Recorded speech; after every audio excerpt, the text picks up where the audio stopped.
Doctor నాకు sugar ఉంది, ఖచ్చితంగా కిడ్నీస్ ఏమైనా ఫెయిల్ అయ్యే అవకాశం ఉంటుందా డాక్టర్? నమస్తే అండి, నేను డాక్టర్ అనంత్, నెఫ్రాలజిస్ట్. షుగర్ ఉన్న వాళ్ళందరికీ కిడ్నీస్ ఫెయిల్ అవ్వవు. 100 మందిలో కేవలం 30 to 40% పేషెంట్లకు మాత్రమే కిడ్నీస్ ఎఫెక్ట్ అవుతాయి, క్రానిక్ కిడ్నీ డిసీజ్ వస్తుంది. దీనిలో వీళ్ళందరూ కూడా డయాలిసిస్ స్టేజ్కి రీచ్ అవ్వరు. దానిలో ఓన్లీ 10% మాత్రమే డయాలిసిస్ స్టేజ్కి రీచ్ అవుతారు. దీనిలో టైప్ 1 డయాబెటీస్ ఉంటే కిడ్నీ ఎఫెక్ట్ అయ్యే ఛాన్సెస్ కొంచెం తక్కువగా ఉంటుంది, 25 to 30%. టైప్ 2 డయాబెటీస్లో 30 to 40% ఎఫెక్ట్ అవుతాయి. అంటే 100 మందికి షుగర్ ఉన్నట్లయితే దానిలో 10 మంది మాత్రమే డయాలిసిస్ స్టేజ్కి రీచ్ అవుతారు. కొంతమందికి ఎఫెక్ట్ అవుతుంది, కొంతమందికి ఎఫెక్ట్ అవ్వదు. దీనికి ఉన్న రిస్క్ ఫ్యాక్టర్స్ ఏంటి?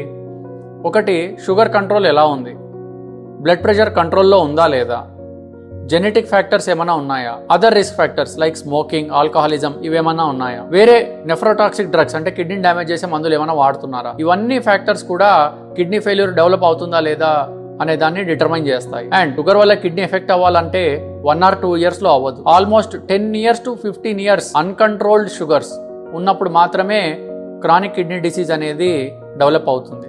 అంటే షుగర్ వల్ల అయ్యే డ్యామేజ్ ఒక్క రోజులో జరిగేది కాదు, స్లోగా కిడ్నీని డ్యామేజ్ చేస్తూ వస్తుంది ఓవర్ 10 to 15 years. అంటే ఒక వ్యక్తికి షుగర్ వల్ల కిడ్నీ ఎఫెక్ట్ అయ్యింది అంటే దాని అర్థం ఏంటి అంటే 10 yearsగా ఆ పర్సన్ డిసిప్లిన్లో లేడు, షుగర్ కంట్రోల్లో పెట్టుకోలేదు అని అర్థం. సో మీకు తెలిసిన వాళ్లకు షుగర్ ఉన్నట్లయితే వాళ్లకు కిడ్నీ ఎఫెక్ట్ అయిందా లేదా చెక్ చేసుకోమని చెప్పండి.